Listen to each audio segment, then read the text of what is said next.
सागरदेगी के मजलिस इत्तेहादुल मुस्लिमीन के उम्मीदवार जनाब महबूब आलम साहब, मैं आप तमाम से ये गुजारिश और रिक्वेस्ट करने आया हूँ कि आने वाले असम्बली के चुनाव में जो 27 तारीख के दिन 26 तारीख को जो पोलिंग है उसमें आप तमाम लोग एक होकर मुत्तहदा अपने वोट का इस्तेमाल करिए और यहाँ से जनाब महबूब आलम साहब को अपना MLA बनाकर बंगाल के असम्बली में भिजाइए। मैं आपको ये बताने को आया हूँ कि पिछले 60 साल से आप लोग ने कभी कांग्रेस को वोट दिया तो कभी वाम को वोट दिया और फिर 10 साल से बंगाल में TMC की सरकार है।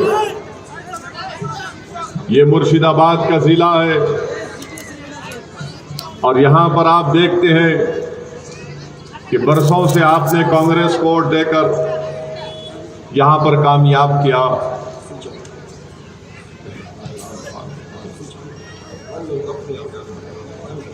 और आपको साफ पीने का पानी भी नहीं मिलता है, पानी का रंग लाल है और यहाँ पर हमारे बच्चे और बच्चियों को पढ़ाने के लिए स्कूल का इंतज़ाम भी नहीं है। कांग्रेस को कई मर्तबा यहाँ पर आपने यहाँ का MLA बनाया, मगर आज आप देखते हैं कि मुर्शिदाबाद ज़िले में एक भी यूनिवर्सिटी नहीं है जहाँ पर हमारे बच्चे और बच्चियाँ आला तालीम को हासिल कर सकें। मुर्शिदाबाद ज़िले में सागरदेगी में हमारी माँ और बहनें एक बहुत बड़ा तबका बीड़ी को रोल करता है, बीड़ी बनाता है। आज खुद आप देख लीजिए कि बंगाल में अगर मुस्लिम अक़लियत पसमानदा है, उनसे इंसाफ नहीं मिला तो इसकी जिम्मेदारी किसी हद तक हम पर भी आयद होती है।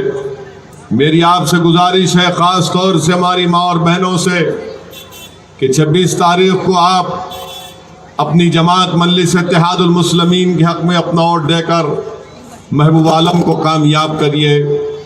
बरसों आपके पास कोई दूसरी पार्टी नहीं थी, आप हालत मजबूरी में कभी TMC को या कभी कांग्रेस को वोट देते थे।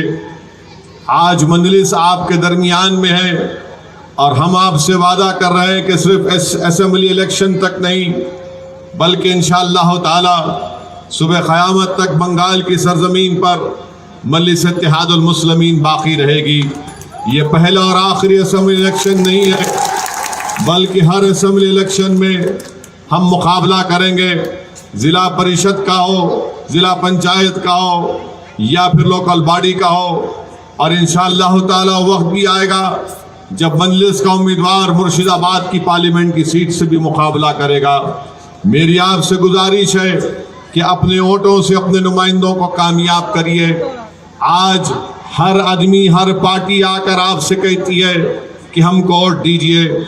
सवाल ये पैदा होता है कि आपने क्या हासिल किया।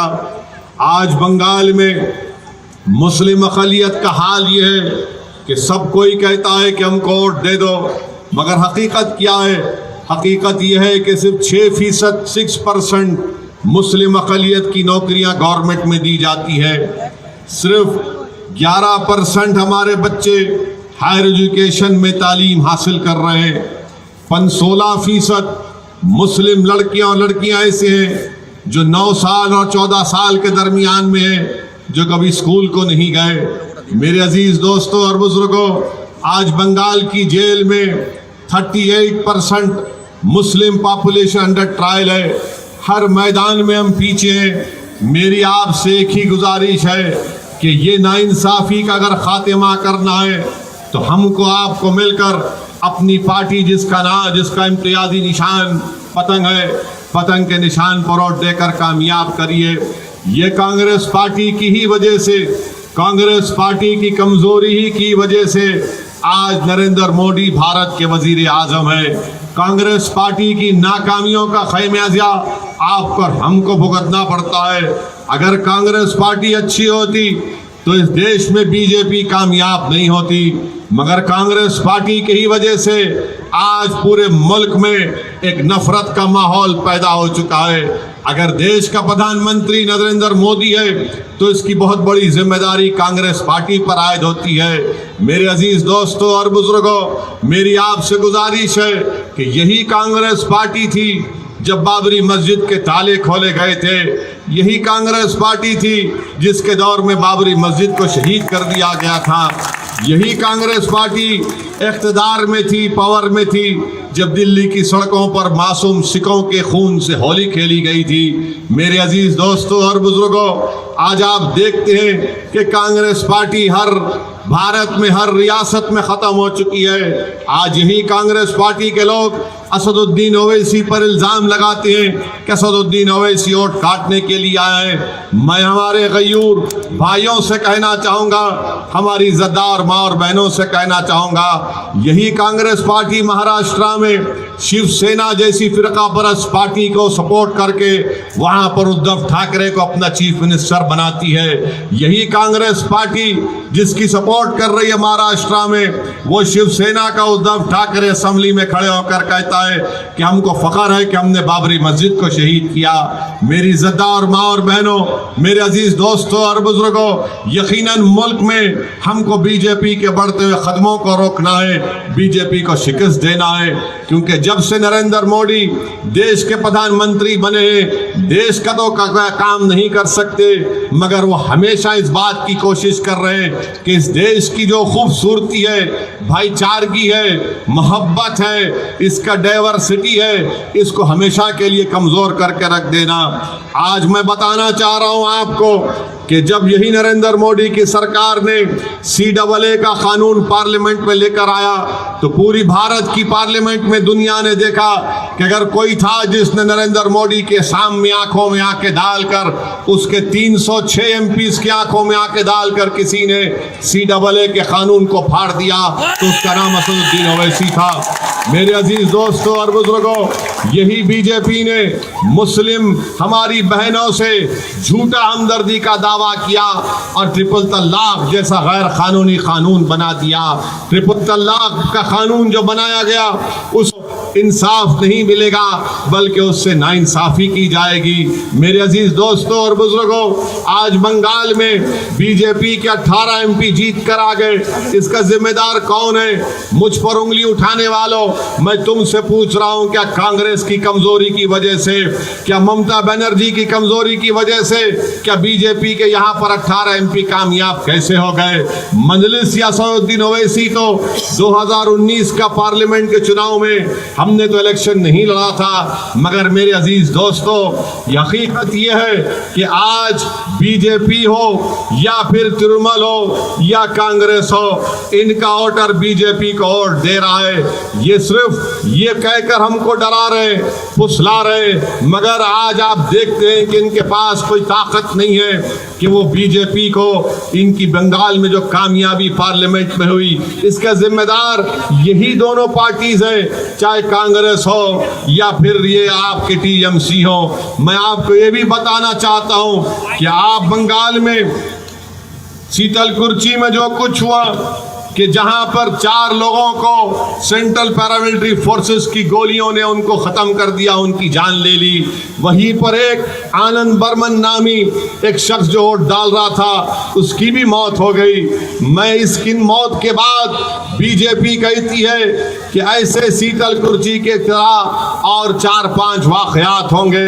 मैं बीजेपी से पूछना चाहता हूं कि आप हमारी लाशों पर बंगाल में अपना सियासी महल तामीर करेंगे? क्या आप हमारे खून पर अपनी कामयाबी को बनाएंगे? आखिर ये कौन सी राजनीति है कि एक 4 लोग मर जाते हैं, एक बच्चा मर जाता है तो आप कहते हैं कि शीतलकुची की तरह और 4-5 वाक़यात किए जाएंगे? क्या बंगाल में बहने वाले गरीब की खून की कीमत नहीं है, चाहे वो मुसलमान हो या राजवंशी हो? ये इंसान है। क्या मरने वालों के ख्वाब नहीं थे? क्या मरने वालों के घर में बीवी और बच्चे नहीं नहीं थे? क्या मरने वालों के माँ बाप नहीं थे कि जवानी में उनकी जवानी को, जिंदगी को छीन लिया गया? मेरे अजीज दोस्तों और बुजुर्गों, याद रखिए मेरी इस बात को, अगर आप बीजेपी और आरएसएस के नापाक अज़ाइम में उनको रोकना चाहते हैं तो मेरी आपसे गुजारिश है कि आपकी पार्टी मजलिस इत्तेहादुल मुस्लिमीन को अपने वोट से कामयाब करिए, दुआ करिए। और मैं आपको मुबारकबाद भी देता हूँ कि इंशाअल्लाह ताला आज रात से रमज़ान शुरू होगा। मुझे यकीन है कि रमज़ान के मुबारक महीने में हम तमाम लोग रोज़ा भी रखेंगे और कसरत से अल्लाह की बारगाह में दुआ करेंगे ताकि इस सागरदिघी के असम्बली हल्के से, विधानसभा से, यहाँ से महबूब आलम को आप कामयाब करिए। आज आपके पास मजलिस इत्तेहादुल मुस्लिमीन आई हुई है। बीजेपी जब से सरकार में आई है, देश के कोने कोने में कभी मॉब लिंचिंग हो जाती है, तो कभी किसी को पीने का पानी अगर कोई जाकर किसी इबादत गाह में पीता है तो उसको 14 साल के बच्चे को मारा और पीटा जाता है। यही बीजेपी की ताईद की बिना पर, यही संघ परिवार की ताईद की बिना पर आप देखते हैं कि ये संघ परिवार से ताल्लुक़ रखने वाले लोग रसूलुल्लाह सल्लल्लाहु अलैहि वसल्लम की शान में गुस्ताखी भी करते हैं। और बीजेपी की जो सरकार उत्तर प्रदेश में है नरे योगी की, वो उसको गिरफ्तार भी नहीं करती। मेरे अजीज दोस्तों, ये बीजेपी ऐसी पार्टी है जिसने मुल्क में नौजवानों को बेरोजगारी उनका मुकद्दर बनाकर रख दिया। आज आप देखते हैं कि पूरे मुल्क में कोरोना फैल रहा है, इंजेक्शन की जरूरत है, वैक्सीन की, तो नरेंद्र मोदी को इसकी फिक्र नहीं है। कई बंगाल में आपके अस्पताल में चले जाइए, आपको कोरोना का इंजेक्शन है मगर बीजेपी इंजेक्शन नहीं देती। आखिर इसका जिम्मेदार कौन है?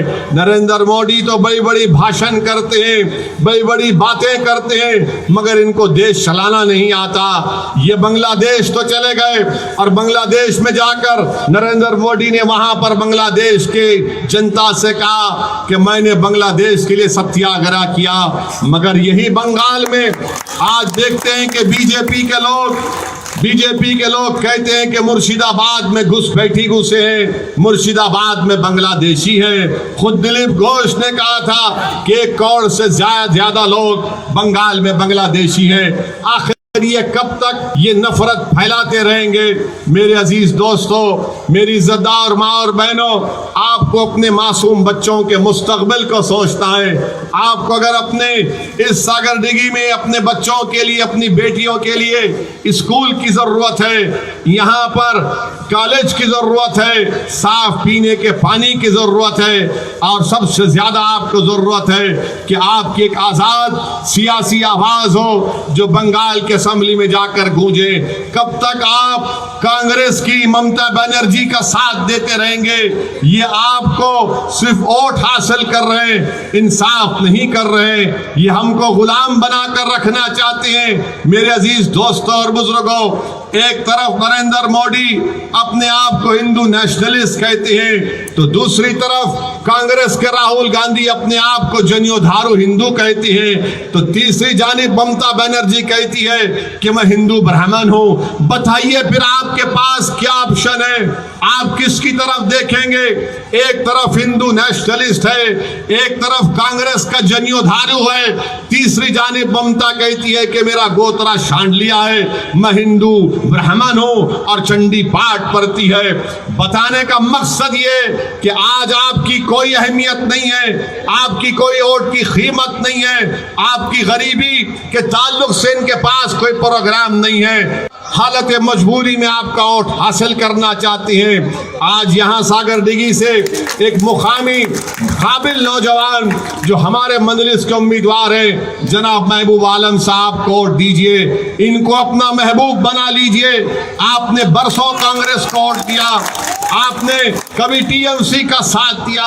मैं आपसे वादा कर रहा हूं कि यहां से मजलिस इत्तेहादुल मुस्लिमीन के उम्मीदवार को कामयाब करिए, पतंग के निशान पर बटन दबाइए, अपने इत्तेहाद का सबूत दीजिए। आज आपको यहां से सागरदिघी से अगर कोई गुंडागर्दी करता है, कोई गरीबों पर जुल्म करता है, तो इस गुंडागर्दी और जुल्म का भी खात्मा आपको करना है। आपको इस सागरदिघी में मुर्शिदाबाद में आप अंदाजा लगाइए कि 50% हमारी बहनें बीड़ी का काम करती हैं, रोल करती हैं। मगर यही नरेंद्र मोदी की हुकूमत एक कानून को लेकर आया जिसका अगर अमल होगा तो कानून का बहुत बड़ा नुकसान हमारे बीड़ी बनाने वाले कारोबार पर पड़ने वाला है। इसीलिए हम आपसे अपील कर रहे हैं कि इस सागर डिगी से नरेंद्र मोदी को अगर हराना है तो महबूब आलम को आप वोट देना है। आप बीजेपी को हराएंगे, रोकेंगे इंशाअल्लाह ताला। कांग्रेस पार्टी में दम कम नहीं है, कांग्रेस पार्टी बिल्कुल कमजोर पड़ते जा रही है। अब कांग्रेस पार्टी में वो ताकत भी नहीं है कि बीजेपी को रोक सके। आज भारत देश में एक नई सियासी क़यादत की आपको जरूरत है। हम कब तक इन लोगों, इन पार्टीज की गुलामी करेंगे? हम कब तक डर डर कर जिंदगी गुजारेंगे? हम कब तक अपनी जबानों को नहीं खोलेंगे? हम कब तक हमारे मासूम बच्चे और बच्चियों के तालीम के मुस्तकबिल को बर्बाद होता देखते रहेंगे? हम कब तक अपने नौजवानों की जिंदगियों को जेल की सलाखों के पीछे सड़ता हुआ देखेंगे?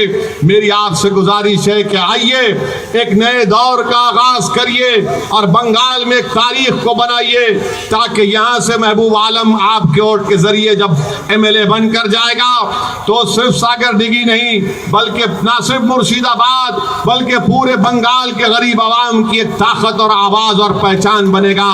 मेरी आप तमाम से गुजारिश है कि मुत्तहिदा तौर पर 26 अप्रैल के दिन अपने वोट के जरिए पतंग के निशान पर बटन दबाकर अपनी पार्टी को कामयाब करिए। अस्सलाम वालेकुम व रहमतुल्लाहि व बरकातहू।